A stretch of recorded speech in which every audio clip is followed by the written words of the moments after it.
Hello friends, learn in short में आपका एक बार फिर से स्वागत है। फ्रेंड्स, आपका केवीएस का एग्ज़ाम हो गया और यूट्यूब में बहुत सारे बड़े-बड़े जो हैं कोचिंग्स उनका और कई कोचिंगों का मैंने सबका देखा रिव्यू। तो बहुत सारे लोगों का जो केवीएस का एग्ज़ाम है वो अच्छा नहीं हुआ है। कई लोगों ने वीडियो के थ्रू भी बताया है कि उनका एग्ज़ाम बहुत अच्छा नहीं हुआ है। तो अब आगे क्या करना चाहिए और अब आगे अब आप क्या कर सकते हैं? तो फ्रेंड्स, आपको पता ही कि DSSB का एग्ज़ाम होने वाला है। मैंने यहाँ पे लिख दिया है प्लानिंग 2026 एग्ज़ाम।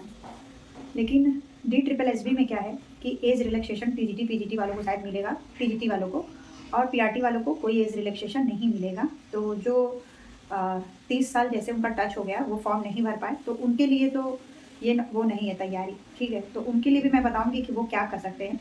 अब आगे क्या करना होगा? बहुत सारे लोग परेशान हैं कि अब आगे क्या कर सकते हैं? अब हमारे पास क्या ऑप्शन है? किसकी तैयारी करें? या फिर अभी कोई बिगिनर है या फिर कोई काम छोड़ के तैयारी कर रहा था? बहुत सारी चीज़ें हैं।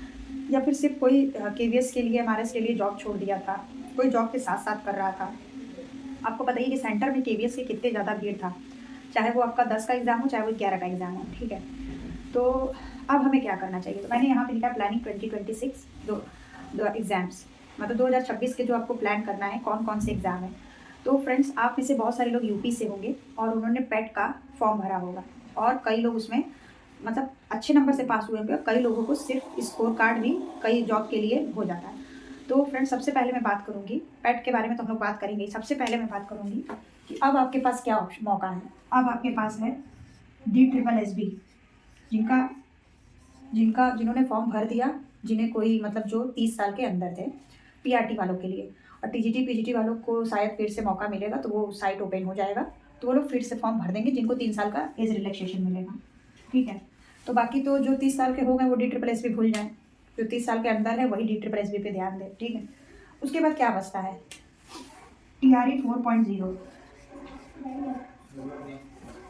इसमें अप्रॉक्स आपका 30,000 वैकेंसी आएगा।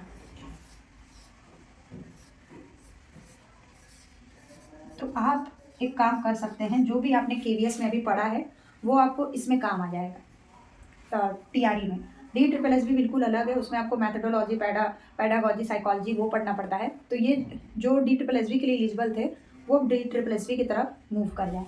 आता है फिर टीआरई 4.0, क्योंकि अदर स्टेट वाले भी फॉर्म भर सकते हैं और बिहार वाले तो भरेंगे ही, तो ये उनके लिए है। उसके बाद हम आगे और क्या कर सकते हैं?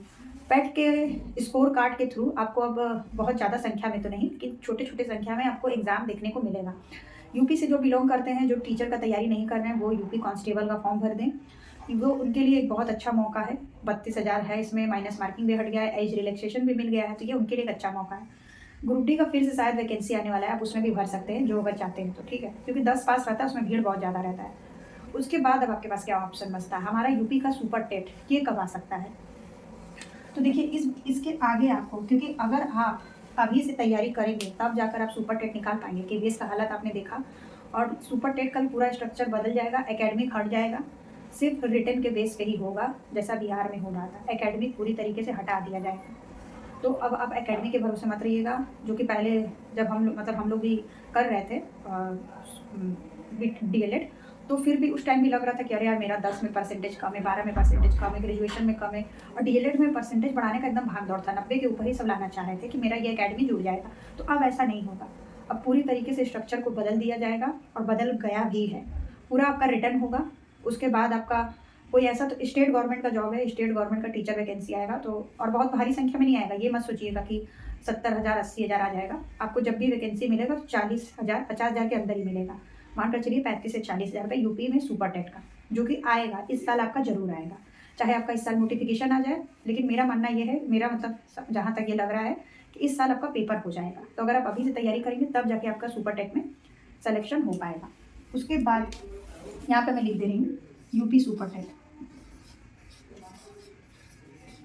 आपने केवीएस में ये देखा कि जिन्होंने 1 महीने से तैयारी किया, उनका पेपर बहुत अच्छा नहीं गया, मतलब उनका अटेम्प्ट करने का, उनको जो क्वेश्चन था टाइम कम लग रहा था, सॉल्व बहुत करना पड़ रहा था, ठीक है? तो अभी से अगर आप सुपर टेट और टीआरई की तैयारी करेंगे तब जाके आपका सिलेक्शन हो पाएगा। अदरवाइज आप सोचें कि नोटिफिकेशन आने के बाद आप करें, तो ये तो पॉसिबल नहीं है, और मेरा भी एक्सपीरियंस यही रहा। मुझे भी ये लगा कि अब ये पॉसिबल नहीं है कि आप जब नोटिफिकेशन आए तब आप तैयारी करें। तो आप सुपर टेट और टीआरई 4.0 की तैयारी को अभी से ही स्टार्ट कर दीजिए। इससे कि क्या होगा जिससे कि क्या होगा कि आपका एक तैयारी का वो बना रहेगा।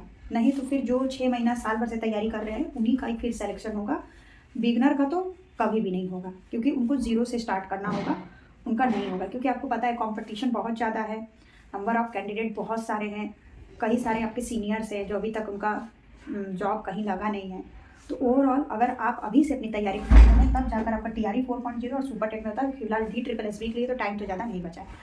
DSSS के लिए अब आपको वही मार्च से लगभग 1 महीना, फरवरी से स्टार्ट है और अप्रैल तक आपका जाएगा, लगभग 2 महीना PRT वालों के लिए।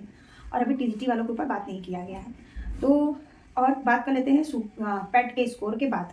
पेट के स्कोर के बाद क्या है, अब आपको छोटी-छोटी संख्याओं में यूपी में बहुत सारी वैकेंसी दिखाई देंगी। मतलब बहुत ज़्यादा पद नहीं होंगे, छोटा-छोटा होगा, जैसे 500 वैकेंसी, 1000 वैकेंसी, 2000 वैकेंसी। अभी लेखपाल की वैकेंसी आई है, जिनका पेट में स्कोर अच्छा है वो इस फॉर्म को भरेंगे, क्योंकि उसका एक क्राइटेरिया बना हुआ है। और कई-कई वैकेंसी ऐसे आते हैं जिसमें सिर्फ आपका पेट का कार्ड चाहिए, बस उससे फिर हो जाएगा। तो फ्रेंड्स, आपका EMRS का एग्ज़ाम हो गया, KVS का एग्ज़ाम हो गया, Tier 1, Tier 2 में तो जिनका हो गया, नंबर कम है वो Tier 2 के बारे में तो अभी सोच नहीं सकते हैं। तो अब सिर्फ आपके पास TRE 4.0, सुपर टेट और जो भी आप जिस भी स्टेट से बिलोंग करते हैं वहाँ की जो भी वैकेंसी है उसी पे आप निर्भर है, और DSSS पे खास करके जो दिल्ली से बिलोंग करते हैं उनके लिए। तो फ्रेंड्स, ओवरऑल इस वीडियो में इतना ही था। इस वीडियो को बताने का मकसद ये था कि आप अभी से DSSS, TRE 4.0, super TET, UP TET और 8 फरवरी को जिनका CTET है, तो इस वीडियो से यही था कि आप अभी से अगर तैयारी करेंगे तब जाके जब आपका सुपर टेट जब भी होगा, मान के चलिए कि इस साल के लास्ट तक तो एग्ज़ाम हो ही जाएगा, क्योंकि यूपी टेट भी आपको गर्मी तक हो ही जाएगा यूपी टेट आपका, क्योंकि एक बार यूपी टेट होना संभावित है। तो चलिए फ्रेंड्स, मिलते हैं नेक्स्ट वीडियो में नए इन्फॉर्मेशन के साथ। तब तक के लिए बाय बाय। वीडियो पसंद आए वीडियो को लाइक करिए, चैनल को सब्सक्राइब करिए और अपने दोस्तों के साथ शेयर करिए। मिलते हैं नए कुछ जानकारी के साथ। तब तक के लिए बाय बाय। और आपका कोई सवाल हो तो आप कमेंट कर दीजिएगा। और आपको TRE 4.0 के लिए OMR शीट चाहिए था 5 ऑप्शन वाला, तो मैंने वो आपको अपने टेलीग्राम चैनल पे डाल दिया है। आप लोग जाकर देख लीजिए और वो OMR को डाउनलोड करके प्रिंट आउट निकाल कर आप क्या करिए, आप अपना प्रैक्टिस करिए। तो फ्रेंड्स, तब तक के लिए बाय बाय।